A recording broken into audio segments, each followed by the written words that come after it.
Iya, menyesal ya, menyesal ya.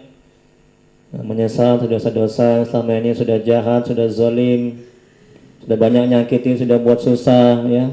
Jadi mulai kecil udah dibesarkan, dididik, dikasih makan, sampai udah menikah pun masih nyakiti lagi, menzalimi lagi. Nanti kalau mama udah nggak ada, mama udah mati, udah meninggal, baru nanti menyesal nanti. Jadi sebelum mama itu masih sehat-sehat, dijaga baik-baik, berbakti yang baik. Suami juga begitu, ya istri juga begitu sama suami. Ya, mumpung suami orang tua mama masih sehat, berbakti sama suami, berbakti sama orang tua, sama mama, ya. Jadi kata Allah dalam Al-Quran, musibah itu datang buah dari maksiat dan dosa kita. Kalau kita zalim, durhaka sama suami, nyakiti suami, ya, Allah akan kasih musibah, kasih bala bencana. Sampai mati nanti kita nggak akan sehat-sehat. Ya, paham itu ya?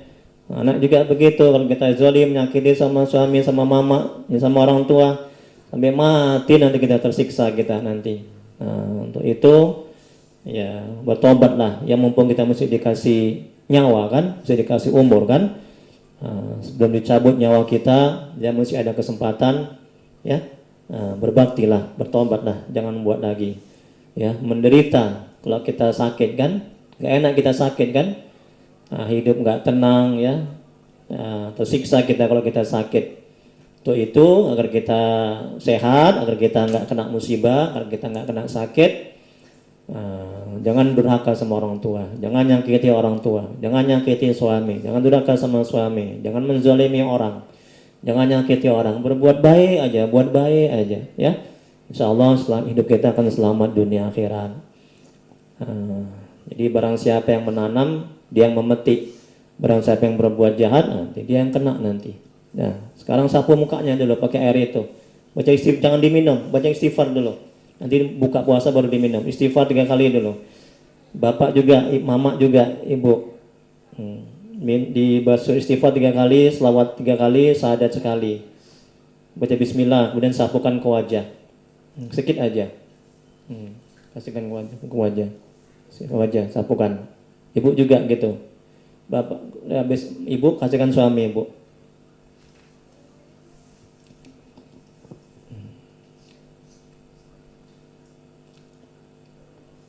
Ya, kan sudah enak sekarang auranya. Ya, aura ini aura Ibu Novita, aura Ibu Rati udah enak. Hati Ustadz udah tenang, udah enak. Nah,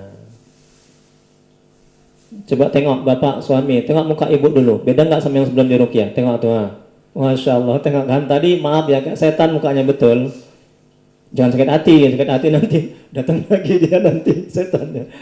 Iya jujur, ini udah Masya Allah, tabarakallah. Tengok itu mama, ibu, tengok mukanya. Jangan nggak sama yang tadi sebelum diruqyah. Ya kan, sudah nangis dia menyesal dia bertobat dia itu udah betul-betul itu udah keluar penyakitnya itu. Alhamdulillah. Ya, tadi mukanya pun juga kayak setan ini mbak ini ya. Sebelum diruqyah tadi, sekarang tengok kan, itu semuanya perbuatan Allah itu, ya, bukan ustadz. Tengok. Apalagi ini bulan Ramadan, ini bulan yang berkah. Ya bersyukur datang di bulan Ramadan, masya Allah. Nah sekarang ibu Nabita ya, apa yang dirasakan cerita dulu.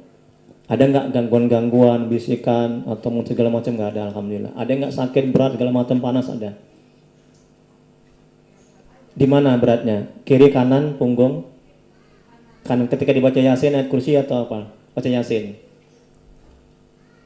Ketika dimulai awal ruqyah, berat ya? Panas enggak? Enggak ya? Cuman berat aja dia ya. Sekarang masih berat? Masih. Beda enggak sama ketika diruqyah sama sekarang? Berat aja. Proses lah ya. Mudah-mudahan nanti enggak lagi ya. Terus apa lagi yang apa? Enggak lagi? Enggak ada? Jadi sejauh ini enak-enak aja gitu ya. Hati gimana? Jujur, ketika sebelum diruqyah sama sekarang diruqyah, hati gimana? Jujur, lebih tenang, lebih ringan, lebih plong dada, lebih enak. Tadi ketakutan kali tadi ya. Maaf bukan ngejek ya, bukan ngejek, enggak, jangan sakit hati. Ya. Ya. Tapi sekarang masya Allah wajahnya ini ya, tengok bapak itu.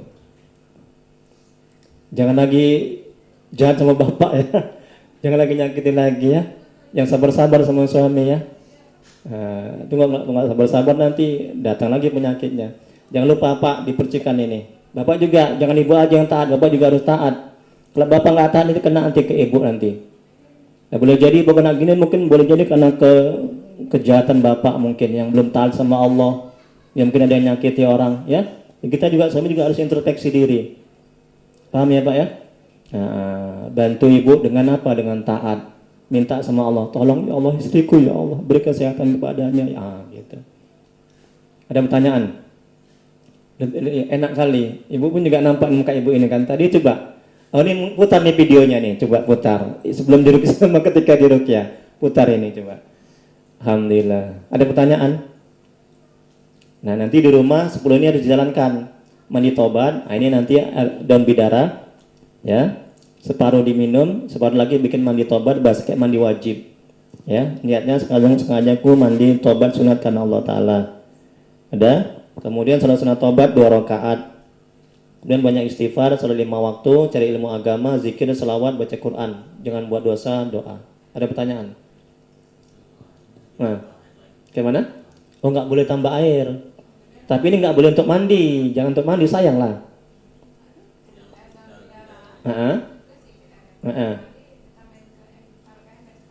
Ah ya, pinter. Atau gini, ini kan nanti airnya mau diminum. Udah, jangan dimasukkan airnya. Daunnya aja masukkan ke ember. Kemudian ember itu diisi air, pakai air pet nggak apa-apa. Nah, nanti diminum kasih bapak, kasih anak-anak juga. Sisanya ini daun bidara, paham? Nah, ya, daunnya untuk mandi daunnya aja. Ya, airnya diminum. Sama daunnya juga lah. Nah, sama daunnya. Iyalah. Dikunyah, ini kan nyangkut-nyangkut dia. Kecuali dia halus. Kenapa kok takut dengan horor kali? Tadi susah disenyum, sekarang udah senyum deh. Ah, kayak mana? Dia dikunyah lah. Kayak kita makan sayur. Jangan dicampur. Ini mesti murni. Dikunyah kayak kita makan sayur.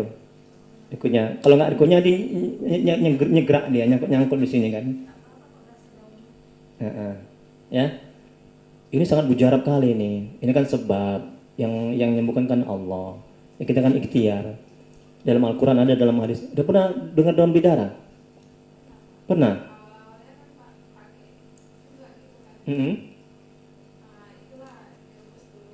Di rumah ada? Alah, kok dibuang sih? Alah, ilaha illallah.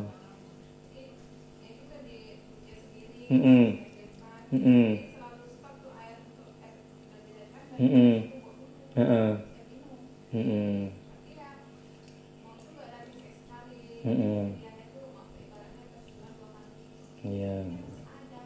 Ya. Tahu kenapa itu bisa gitu? Nah, karena yang pertama benteng ibu itu lemah. Karena kurang-kurangnya taat, banyak maksiat, taatnya kurang. Tapi insya Allah setelah diruqyah ini kan saya bantu kan ruqyah. Alhamdulillah sudah jauh lebih ringan ya, jauh lebih enak ya. Iya kan?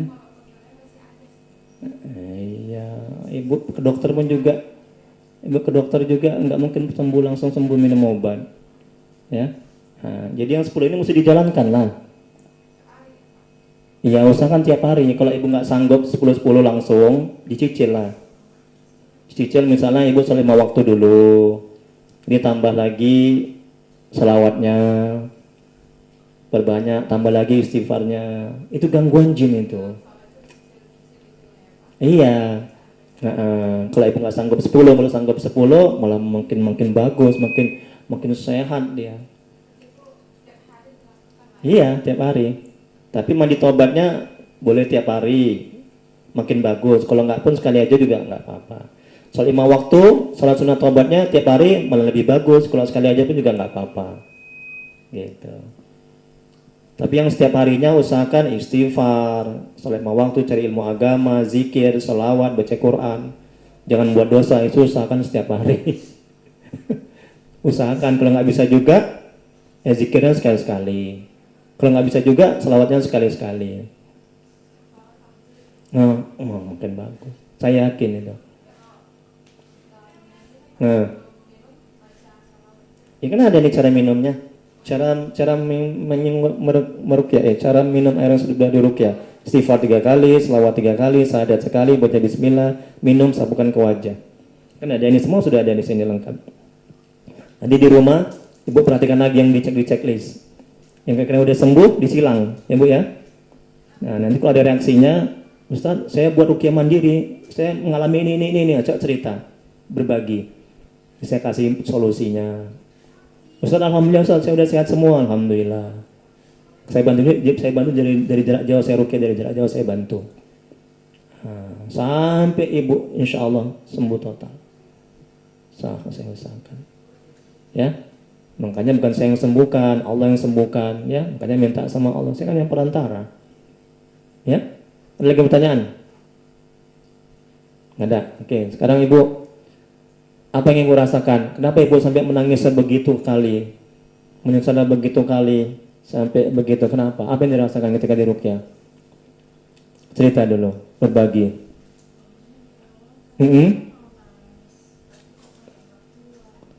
Mau nangis kayak nggak keluar. Ada nggak yang menyuruh? Ngapain kok nangis? Ada nggak yang bisikan gitu di hati? Nggak ada. Di dada? Di dada nyesak ya. Dada nyesak itu mau keluar muntah atau apa? Atau karena mau nangis tapi nggak sanggup? Tapi nggak sanggup ya, berat ya. Nggak bisa keluar ya. Nah itu karena maaf ya, ini sekali lagi maaf, karena hati ibu udah keras sekali, karena banyaknya maksiat dan dosa itu. Terus apalagi yang dirasakan? Sebelah tangan apa? Tangan kiri. Nanti berikut tangan kiri kenapa? Dibaca Yasin atau baca ayat kursi? Di awal ayat kursi ya, keras ya. Denyut nggak tangannya? Denyut ya? Setrum gitu ya? Sampai sekarang ya. Oke. Terus apa lagi? Itulah reaksi dari rukyah itu tadi. Apalagi kepala sakit nggak, pening? Enggak. Perutnya diputar gitu. Allah kasihannya. Kayak nyucuk-nyucuk gitu perutnya.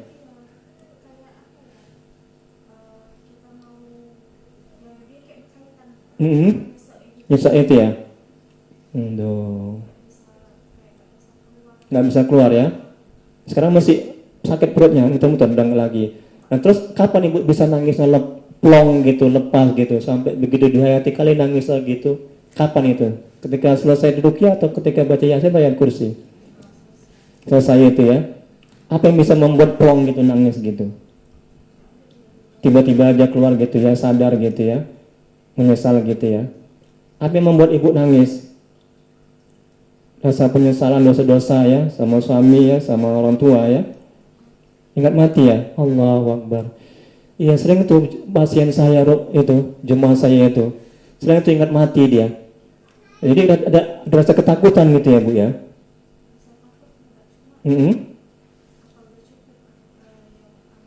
Ya Allah, gitu ya. Untuk bekal mati ya, apa udah cukup ya gitu ya. Oh gitu dia ya.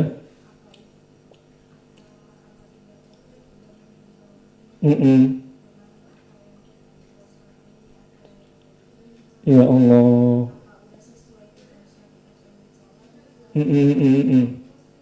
Oh gitu ya.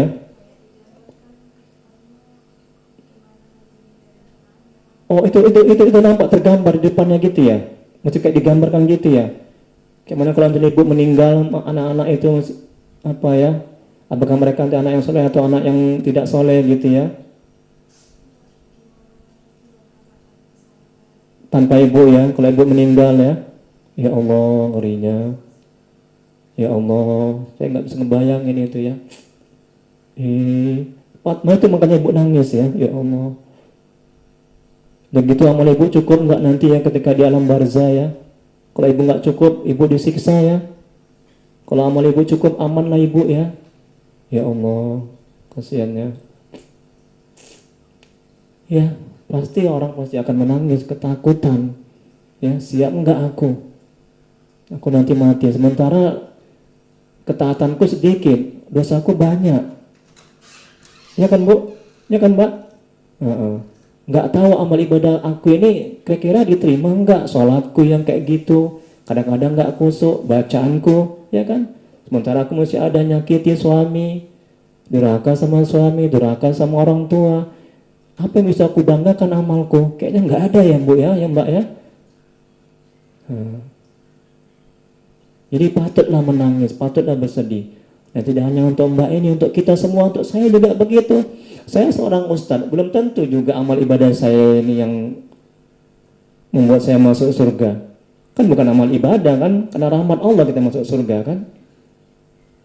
Nah, untuk itu patutlah kita bersedih. Nah, ya, patutlah kita menangis, patutlah kita menyesali perbuatan kita. Nah, ini karunia Allah lah Bu, Ibu bisa menangis Bu, Ibu bertobat kembali kepada Allah, itu karunia itu. Ada orang susah menangis, ya kan, susah dia bertobat, keras hatinya, ya kan? Banyak orang seperti itu. Ya, bagi ini di bulan Ramadan, bulan yang suci, bulan yang berkah, penuh rahmat, perlu pertolongan. Nah, doa-doa diijabah, dikabulkan ya Allah. Bersyukur kali Bu. Ya Mbak ya, bersyukur kali sama Allah. Ya insya Allah lah ini menjadi titik awal Ibu ya. Ibu kembali kepada Allah, dekat kepada Allah ya. Nah, udah jangan lagi durhaka sama orang tua, durhaka sama suami. Udah ngalah aja sama suami, udah bersabar aja. Itu jauh lebih selamat ya. Ketimbang kita melawan, tambah dosa, stres kita. Insya Allah ya pasti akan berakhir. Ya nggak mungkin, bukan sunnatullah, ada sakit, ada sehat, ya kan? Ada siang, ada malam, betul kan? Nah, kita berantem sama suami pasti nanti ada akhirnya nanti. Pasti itu, saya yakin itu. Yang penting kita aja yang kembali kepada Allah, kita bertobat kepada Allah. Mohon ampun, tidak berbuat lagi, berjanji. Itu aja yang penting. Ya Mbak ya?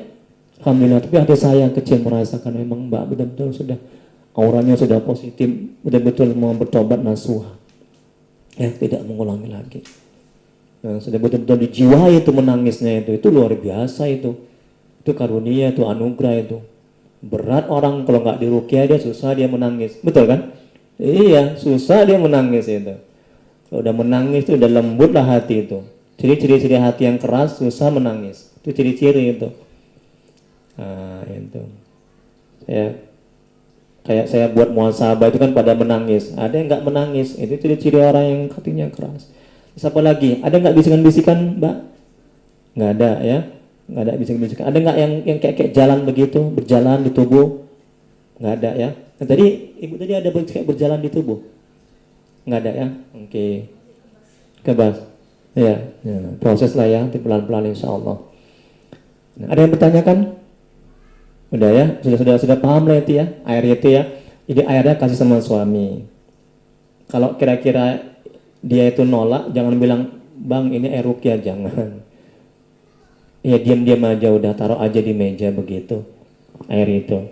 Nah, kemudian juga ini nanti diminumkan separuh, kasih anak-anak. Kira-kira suami mau nggak minumnya ini? Pikiran Mbak aja lah. Nggak mau, nggak usah kasih.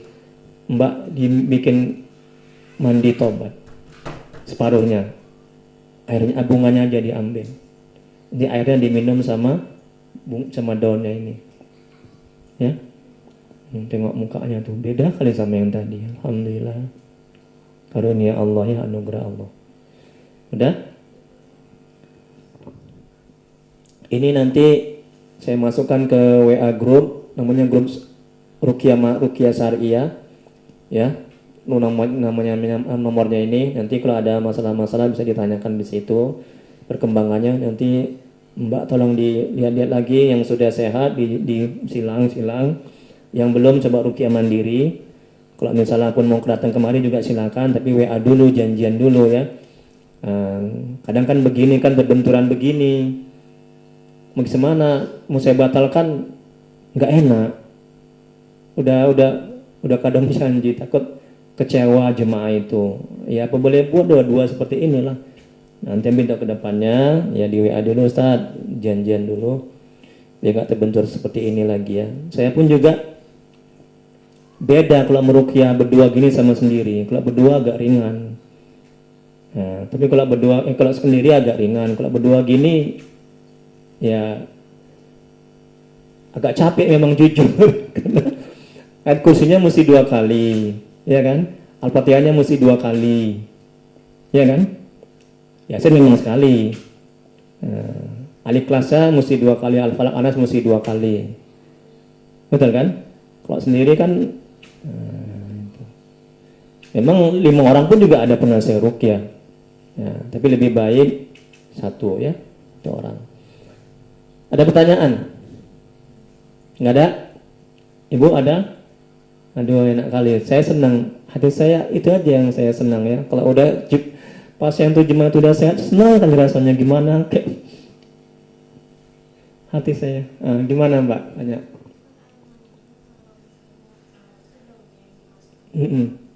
Ke dalam ember daunnya, campur air ini, campur air apa? Air sumur atau air kerana. Abang, suami. Ya.